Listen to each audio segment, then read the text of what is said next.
She stood alone in the center of her beautifully kept home, a woman in her mid-40s who, on the surface, appeared to have everything: comfort, stability, and a life many might envy.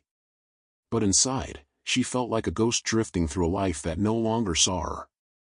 Her husband was constantly away, his business trips stretching from days into weeks, until his absence became more familiar than his presence. And even when he returned, it felt more like an obligation than a reunion. Their conversations were limited to small talk. How was your trip? What's for dinner? Spoken more out of habit than care.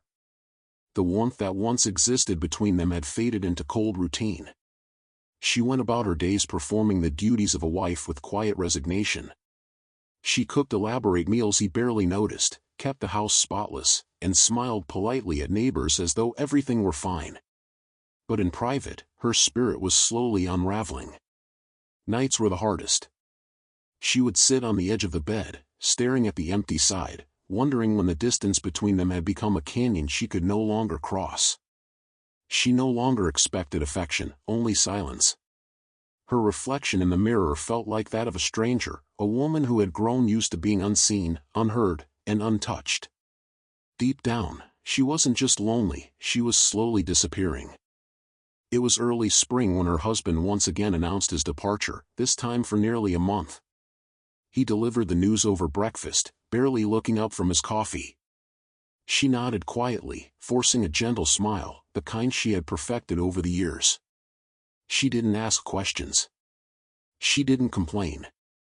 She had grown used to being left behind, her silence becoming a part of the routine, just like his suitcase in the hallway. But even as she watched him drive away, something inside her felt different, not stronger, not hopeful, just unsettled. A strange hollowness lingered in the air after the door closed. A few days later, her stepson Aiden returned home for spring break. The timing felt almost symbolic, though she didn't know why at the time. He was 22 now, taller, broader, more confident than she remembered. There was a quiet maturity in the way he carried himself, in the way he looked at her. She had helped raise him since he was in middle school, but their bond had always been careful, distant, shaped by unspoken boundaries and mutual respect. He had always been kind, always polite, but this time, something had shifted. Something in his presence felt more aware. And suddenly, so did she. The first moment it caught her off guard was in the kitchen. She was slicing fruit when he walked in, leaned casually on the counter, and said, "You look really beautiful today." It wasn't just the words, it was the way he said them, like he meant it, like he was noticing her for the very first time. She laughed awkwardly, brushing off the comment with a joke, but her heart skipped a beat. She told herself it was silly, that he was just being sweet. But later that day, she found herself remembering the tone of his voice, the way his eyes had lingered just a moment too long. As the days passed, they began to spend more time together, at first unintentionally. He would help carry in groceries, offer to cook dinner beside her, join her for late-night movies when the house was quiet. She told herself it was normal, harmless even. But she couldn't ignore how her body reacted when his hand accidentally touched hers, or how warm her cheeks felt when he laughed at her jokes like he truly enjoyed her company. There was something unspoken building between them, subtle, delicate, but undeniably present. At night, lying in bed alone, she would replay small moments in her mind, the way he held the door open for her, the casual compliments, the conversations that wandered deeper than they should. She felt a strange mixture of guilt and aliveness. No one had looked at her like that in years, not even her husband, especially not her husband. It was confusing, exhilarating, and terrifying all at once. She hadn't asked for any of it, hadn't done anything wrong, yet. But some part of her, a part long buried beneath years of neglect, was waking up. And that part of her was beginning to wonder what it meant to be seen again. One evening, as the golden light of the setting sun cast long shadows across the porch, they sat together in silence, their bodies close but not touching. The day had been quiet, uneventful, but the air now carried a different kind of weight, charged with the tension of things left unsaid. The wooden swing creaked softly beneath them as it swayed, and the gentle rustle of leaves in the wind felt almost too loud against the stillness. She held a warm cup of tea in her hands, though she hadn't taken a sip in minutes. Her thoughts were too tangled. Then, breaking the silence, Aiden spoke. "You know," he said, his voice low, thoughtful, "I've always admired you. I don't think I ever said that out loud. But, the way you keep this family together. How strong you are for my dad, even when it doesn't seem like he sees it." She froze, heart skipping. His words caught her off guard, not because they were inappropriate, but because they were true. And she hadn't heard truth like that in so long. She looked at him, expecting a teasing smile, a casual shrug, but instead, his expression was open, sincere. He meant it. A quiet ache bloomed in her chest. No one had said anything like that to her in years. Her husband used to notice those things, back when their relationship had warmth, before time and distance hollowed it out. But now? She was invisible to him. Just part of the house, part of the routine. She swallowed hard, eyes darting away toward the trees at the edge of the yard. "Thank you," she whispered, barely able to speak the words. She didn't trust her voice to say more. But Aiden didn't push. He just nodded slowly, letting the moment linger, giving her space. And that small act, his patience, his attentiveness, hit her deeper than any grand gesture ever could. That night, she couldn't sleep. The words kept echoing in her head, over and over, "You hold this family together. You're strong." Her chest felt tight, her breath shallow. She lay in the dark, staring at the ceiling fan turning slowly above her, and all she could think about was the way he had looked at her, with respect, with understanding, with warmth. She felt exposed. Vulnerable. Seen. And for the first time in a long time, she didn't want to hide from it. She tried to convince herself it was harmless. Just a moment of emotional intimacy, the kind that came from being lonely for too long. But deep down, she knew it wasn't that simple. Something had shifted between them, quietly, almost imperceptibly, but undeniably. She had crossed an emotional line. One she had never even imagined approaching before. She hadn't touched him. He hadn't touched her. But the space between them had changed. And her heart had felt it. Loud and clear. She lay there for hours, torn between shame and yearning, guilt and awakening. And through it all, one question haunted her: was it wrong to feel seen? To feel wanted? She didn't know the answer. But the silence of the house felt heavier than ever before. And she was no longer sure she could carry it alone. The evening unfolded slowly, the heavy silence in the house growing thicker as the day faded into night. The weather outside had taken a sudden turn. The sky, once clear, darkened quickly, and by the time she finished cleaning up the kitchen, a storm had begun to roll in. The first drops hit the windows like a sudden wave, and the wind howled as if urging something to happen. She stood for a moment, staring out into the storm, the weight of the house pressing down on her. The hum of the refrigerator, the soft buzz of the lights, all those background noises she had learned to ignore, suddenly stopped. And with that, the stillness of the room seemed almost suffocating. She fumbled for the matchbox to light a candle, feeling the shadows creep into the corners of the room.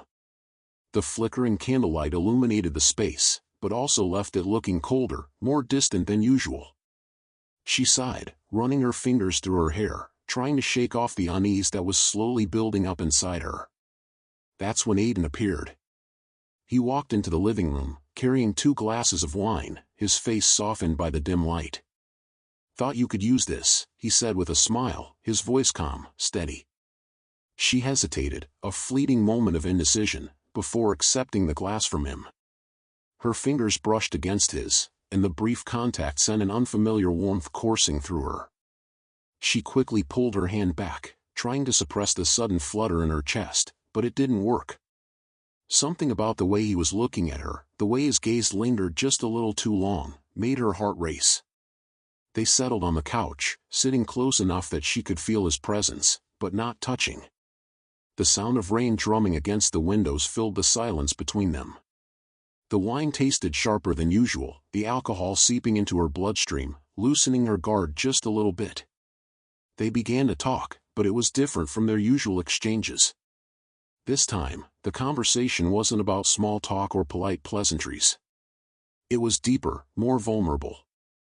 Aiden started speaking about how he had felt lost lately, how the world around him felt overwhelming and disconnected.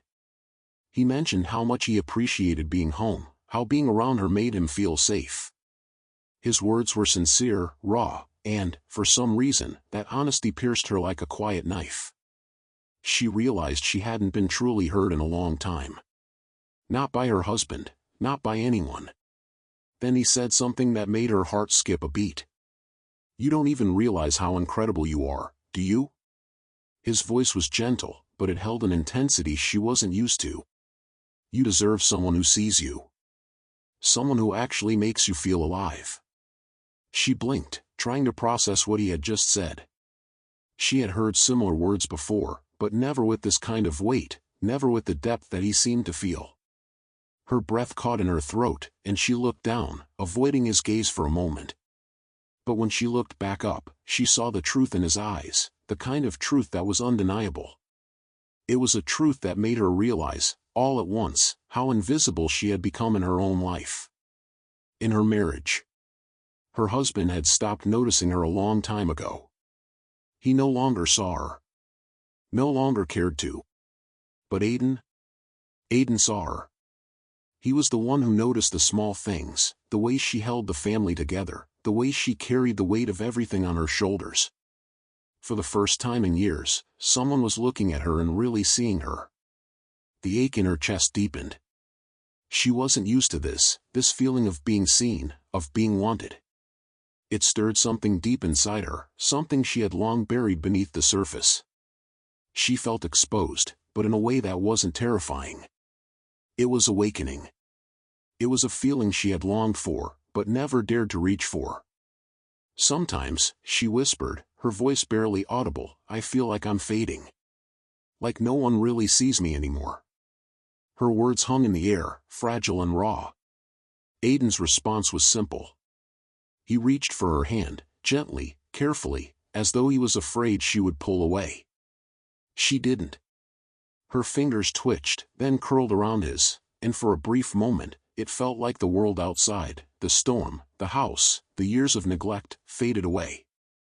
It was just the two of them, sitting together in the soft glow of candlelight, their hands entwined. She didn't feel invisible anymore. She felt alive.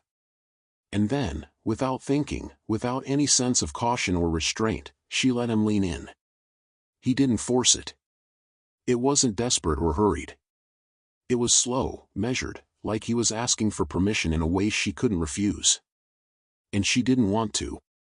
When their lips met, it was not with passion, but with something quieter, more intimate.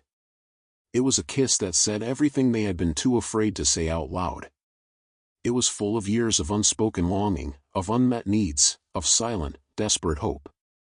When the kiss ended, they both sat back, breathing heavily, but neither of them spoke.